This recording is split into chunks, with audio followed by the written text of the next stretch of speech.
یو بل سوال راغلی دی چې بهادر خان حاجي صاحب ان پی والا مشر دی، هغه تقریر کړی دی، ویلی دی چې که چېرته په دې زمانه کې پیغمبر راتلی نو دا به باچا خان صاحب وي. نو دا خبره کوم حده پورې صحیح ده؟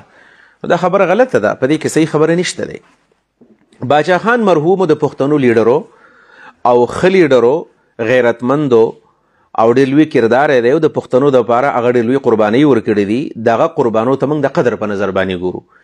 د پښتنو سرلښکرو د پښتنو مشري یې کړې ده او څوک هم چې د یو قوم سره وفاداري وکړي، څوک هم چې د یو قوم خدمت وکړي، هغه ته په دروند نظر باندې کتل پکار دي.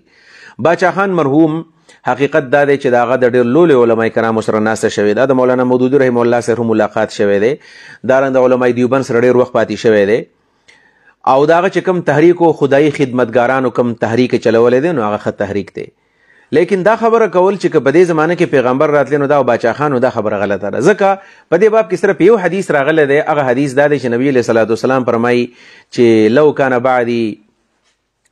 لو کان بعدی نبی لکان عمر، که زمانه پس پیغمبر راتلی دا به عمر وي او شیګان خو وي چې دا به علي وي. د حضرت عمر په باره کې حدیث موجود دی. وجه دا وه چې حضرت عمر فاروق رضی الله عنه په باره کې نور داسې نظایر موجود وو چې لکه هغه په خپله فرمایي چې وافقني ربي فی ثلاث، زما د الله سره په درې خبرو کې موافقه راغلی ده.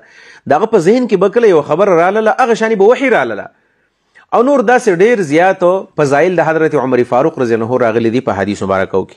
او د باچا خان په باره کې او د مرحوم په باره کې دا ویل چې دا و پیغمبر، دا خبره بس دومره دی چې د هغه سره محبت دی او د بعضې محبتونه نه پکار چې دې حد ته سړی ورسوي. نبوت ډېر لوی مقام دی، د نبوت ډېر لوی منصب دی او د دې منصب دپاره د دې 14مې صدۍ مسلمانان یادول دا ګستاخي ده، داسې نه دي کول پکار.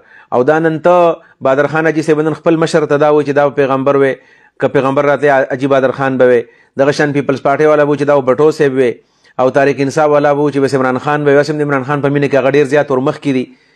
نو دا خبرې کول سیاسي مشرانو له پکار دي چې ټیک د خپل د الیکشن کمپین چلوي، د هغې دپاره خپل کردار پیش کوي. زه دا وایم چې څوک الیکشن کمپین چلی خپل کردار دی پیش کړي. عوامو ته وایو چې تاسو د دې کینډیډیټس د دې ماضي ته وګورئ، د دې کردار ته پارلیمنټ کې وګورئ، د دې کردار ته په عوامي حلقو کې وګورئ. داسې قسمه خبرې کول دا ډېر زیاتی دی، ډېر ظلم دی. ځکه چې کوم د باچا خان مرحوم کوم تحریک د عوامي نیشنل پارټۍ دا هغه تحریک نه دی پاتې شوی اوسو. او زه داسې سیاسي اختلاف تی جوړېږي چې په دې باندې خبره کومه، خو ایمل ولی خان صاحب زمونږ محترم دی ځکه د پښتنو لیډر دی، هغه ته په درنه سترګه باندې ګورو. خو هغه په یو وخت کې د دې دوپړو مپړو خبره کړې وه چې زمونږ په مرکز کې به دا دوپړو مپړو چل به یادېږي. نو دا د نبي علیه صلات وسلام کردار او نبي علیه صلات وسلام خو وایي زه د دفع المعازب دپاره او د دې آلات د سرود د ختمولو دپاره راغلی یم. بل دا چې په دې کې باقاعده زنانه پکې کولاو په سټیجونو باندې ناستې د پېښور د هغوی یو مشره ده سمر بلور، هارون بلور مرحوم د هغه بیبي ده او پښتنه ښځه ده، خو هغه عوام برملا راځي د دې هلکانو سره باقاعده ګرځي په کمپینونو کې، په سټیجونو باندې کینی، بې پردې ناستی، سیلپیانې خلکو سره وباسي. دا خو ظلم و زیاتی دی. دا زنانه باقاعده ګرځي، د هغوی مخلوط مجلسونو کېږي.